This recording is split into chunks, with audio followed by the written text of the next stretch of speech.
Es el año donde, en teoría, el terrorismo tendría que haber acabado, porque es el año en el que nace la Comunidad Autónoma Vasca. Esta ofensiva terrorista se inicia a finales del 77. ¿Cómo es posible que yo haya podido soportar, aguantar esto con naturalidad? Lo que hacía falta era la colaboración de Francia, y Francia no colaboró. Cuando me pusieron pasamundial dije, aquí o nuca o pierna.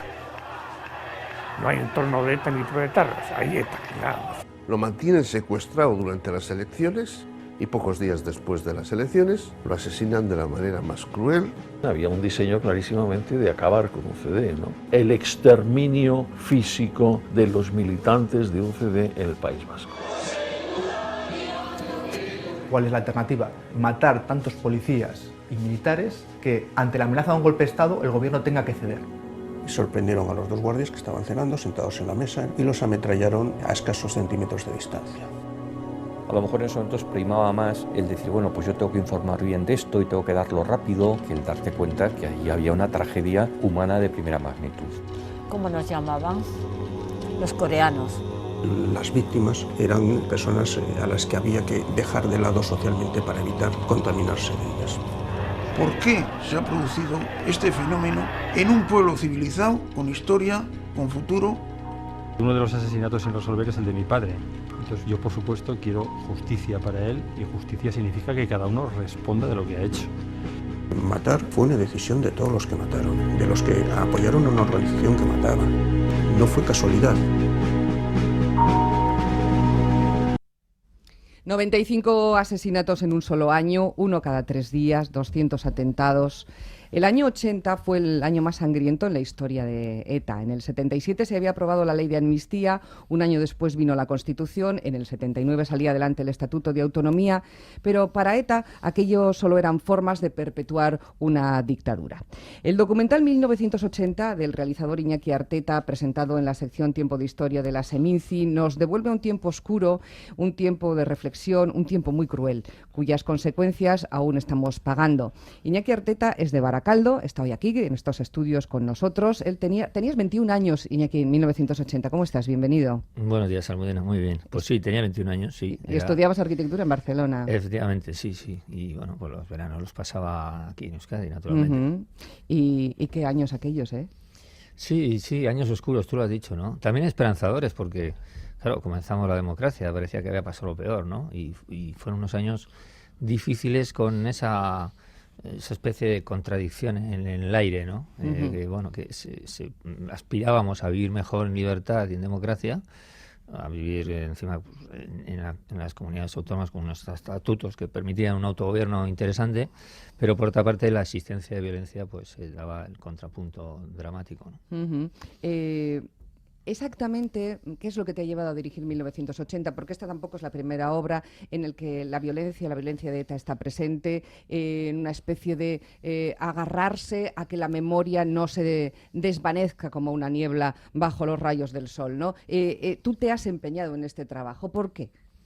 Bueno, pues yo creo que una preocupación por explicar lo que ha ocurrido aquí, ¿no? No hace tantos años, hace 30 y pico años, ¿no? Del 1980. Pero bueno, la existencia del terrorismo nos ha ocupado los últimos casi 50 años de nuestra historia. Todos hemos estado viviendo cerca de lo que ocurría. El terrorismo ha influido de una manera importantísima, ¿no? En toda nuestra vida social, política. Y es un fenómeno que hay que estudiar, y no solo con una película. Es decir, que tendrá que haber muchas películas que vayan observando esta cuestión, pues para dejar no solo huellas para el futuro o para la memoria, sino también para entender, incluso a los que hemos vivido eso, para entender mejor por qué, quién, cómo hizo las cosas y qué actitudes adoptamos frente a ello, ¿no? Ya decíamos que la cifra rondaba los 100 asesinatos, más de 200 atentados, cada 3 días al menos un muerto. Muchas veces, esa es la estadística, muchas veces se sucedían hasta en el mismo día, ¿no? Todo aquello ha dejado, a juicio de, estoy pensando en la crítica que ayer hacía de 1980 Josu Eguren, pero también lo han comentado más personas que observan con atención los fenómenos cinematográficos y documentales. Bueno, pues un incómodo tremendo, porque uno se enfrenta a lo que ha sido también su propia historia y se revuelve lo que uno tiene dentro, que son las tripas y la conciencia y el pensamiento, el saber qué capacidad tenemos de olvidar lo que pasó, incluso cuando pasaba se olvidaban las cosas, ¿no? Pero también hay una... no sé si nos hemos empeñado en buscar una especie de película universal, global, que lo explique todo. Tú no has elegido explicarlo todo, porque en aquellos años también ocurrían otros atentados, los del Batallón Vasco Español, pero tú en eso no entras. ¿Por qué? ¿Por qué no te centras solo en ETA y no en otros acontecimientos también violentos? Bueno, en esta película sí, también, naturalmente, al hablar de 1980... Sí, se comenta. Se comenta la existencia de la extrema derecha y bueno, pues yo creo que la trayectoria de ETA tan duradera, yo creo que hace más importante no solo la generación de víctimas, sino que tiene un arraigo en la sociedad que no tenía la extrema derecha, por decirlo así, ¿no? La extrema derecha tiene episodios en la historia, en la historia es reciente, pero la constante presencia de ETA desde los años 60 hasta el 2010 pues hace que sea un fenómeno que nos toca más de cerca, ¿no? Entonces, eso es lo que en realidad nos motiva para casi todas las películas, sin olvidar efectivamente que la historia se compone de más cosas y que en una película no podemos hablar de todo, como a veces se me exige, o a otros también que hacen películas. Sí, en general a todos.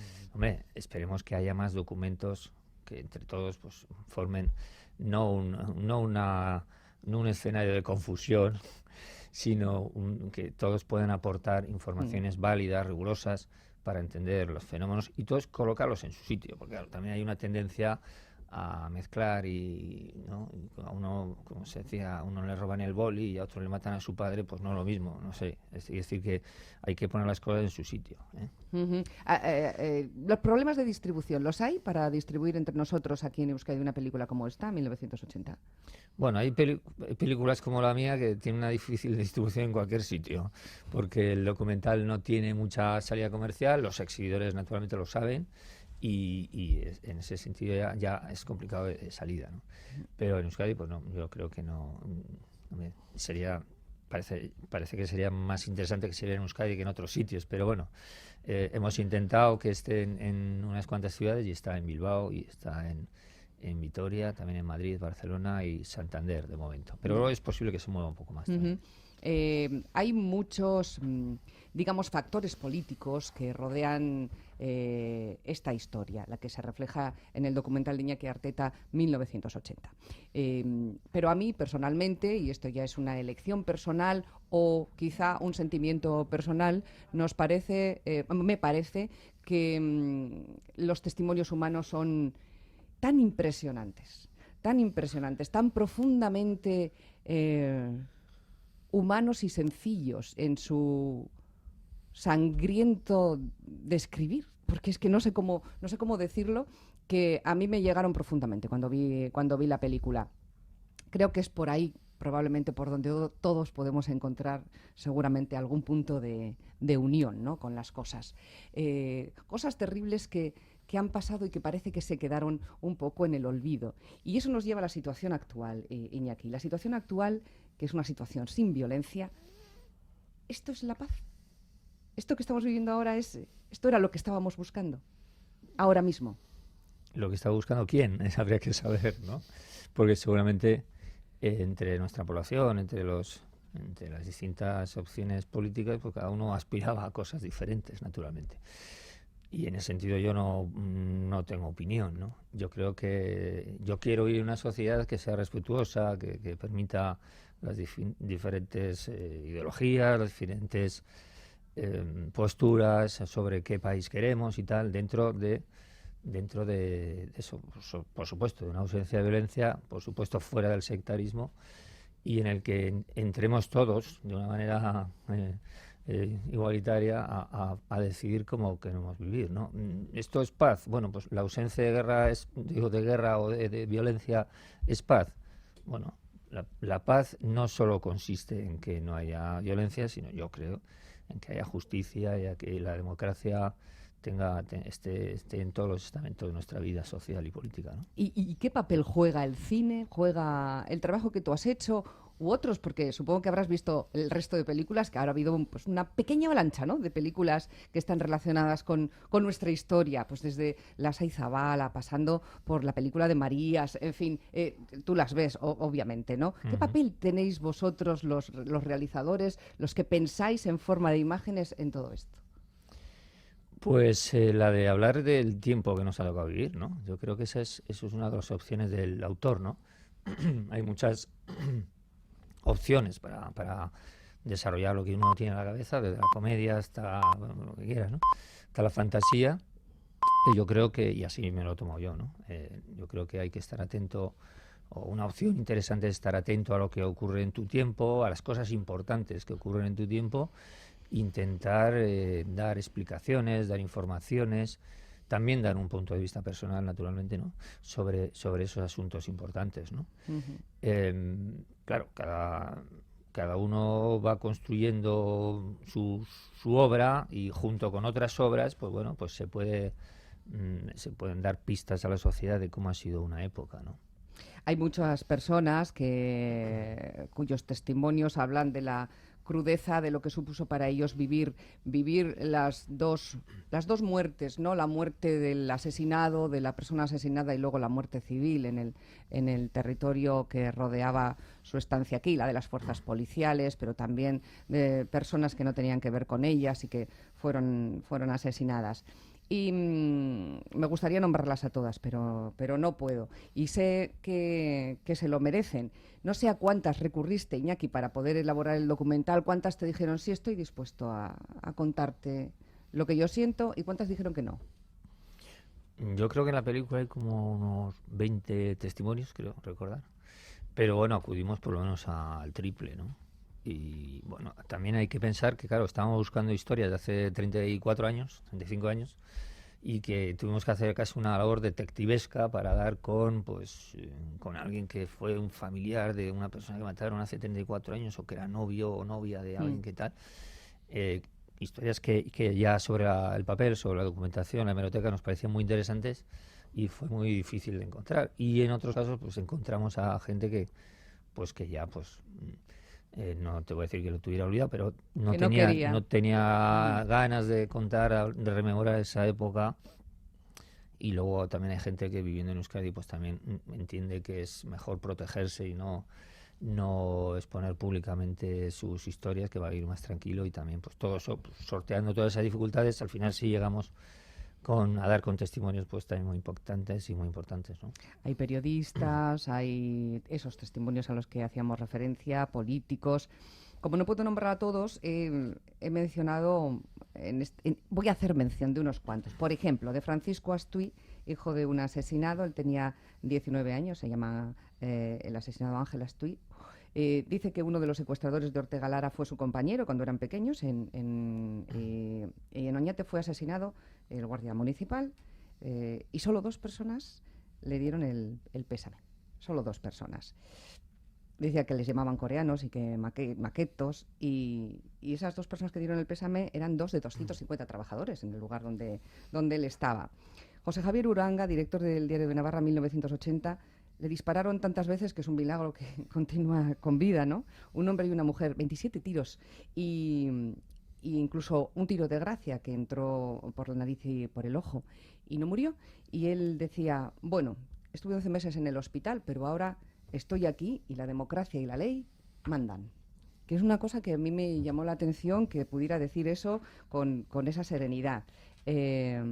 Decía Lavallen que resulta más difícil condenar al hijo de un amigo que a alguien que no se conoce, ¿no? Y eso es verdad. ¿Cómo no lo va a ser? Y eso es lo que pasa en un pueblo pequeño, que nos conocemos todos, decía Lavallen. Y las víctimas, que muchas venían de otros lugares, decían, te matan, te entierran y la familia se va, y entonces ya no dejan ni rastros, como si no hubieran estado nunca aquí. Son figurantes en la película de ETA. Algunos de esos testimonios. La verdad es que merece mucho la pena ver la película para remover cosas, que no sé cuáles serán las que le puede remover a cada uno, porque a cada uno le remueve una distinta, a veces a favor, a veces en contra, lo sabemos, nuestro país es complicado, y supongo que esta es una prueba que habrá que ir pasando con el tiempo, ¿Cuánto cuesta, Iñaki? Sí, es un país complicado, claro, tú lo has dicho. Es un país complicado. Complicado de explicar y complicado de hacerle también mirar atrás. Sí. Mirar atrás. Mirar atrás para mirar esto. Claro, nos pone a prueba, ¿no? Nos pone a prueba. Nos pone a prueba mirar esto y para mirar otras cosas en las que ha habido sangre y en las que ha habido violencia. Nos pone a prueba a todos, a cada uno de nosotros. Pero luego sí que ha habido también una sensación de mucha gente que no se ha sentido puesta a prueba. Y eso también es verdad, también ha pasado aquí. Algo que no ha ido con muchas personas. No va conmigo. No sé, como una especie de, pero esto está pasando, pero no en mi entorno, o sea, esto no va conmigo, yo no tengo nada que ver con esto, yo voy a trabajar, yo vuelvo, no pasa nada, o no me pasa nada, habría que decir, ¿no? Sí, yo creo que hemos vivido como en dos mundos paralelos, ¿no? Uno, pues hacíamos la vida normal y todos queríamos trabajar, tener novia, comprar un piso, un coche, no sé qué y tal, mientras estaba ocurriendo todo esto, ¿no? Es decir, la población no se vio, en general la población no se vio afectada por el terrorismo. No teníamos tanques en las calles aquí y tal, como para decir, bueno, vivimos una situación de falta de libertad, ¿no? La población vasca, ¿no? Sí, había policía, tal y cual, pero quiero decir que no correspondía exactamente a una situación que incomodara a la gran parte de la sociedad. Y mientras eso ocurría, se generaban víctimas que eso mirábamos en el periódico al día siguiente con mucha indiferencia, y no solo teníamos indiferencia hacia la noticia, sino hacia las propias víctimas. No había un calor humano ni de lejos, ¿no?, de mostrar solidaridad o cercanía con eso, ¿no? Ni tampoco una repulsa social importante a que estuviera ocurriendo todo eso, ¿no? Entonces, es un panorama al menos complicado, en el 80. ¿no? Al menos en el 80, sí. Y antes y bastante después, ¿no? Hay unos años, ¿eh? El año 80 es el central, digamos, en cuanto más brutal, ¿no? Pero... ¿Tienes pensado seguir con este trabajo? Sí, con esta temática sí. Con esta temática, sí, yo creo que sí, porque hay muchas cosas para contar, ¿no? Te das cuenta, fíjate, que a medida que hemos ido haciendo películas de estas, te das cuenta que todavía nos quedamos... o sea, hay huecos de cosas para contar, ¿no? Que también tienen que rellenar otros, por supuesto, ¿no? Yo ni la gran película, bueno, ojalá sí, pero no creo que sea, no sea nuestro objetivo, pero tampoco la única película, ¿no? Yo creo que hay muchas cosas para contar, ¿no? Bueno, vamos a ver si entre todos podemos hacer un puzzle completo donde encajen las cosas, que nos ayude a reflejarnos y a entendernos y a superarnos.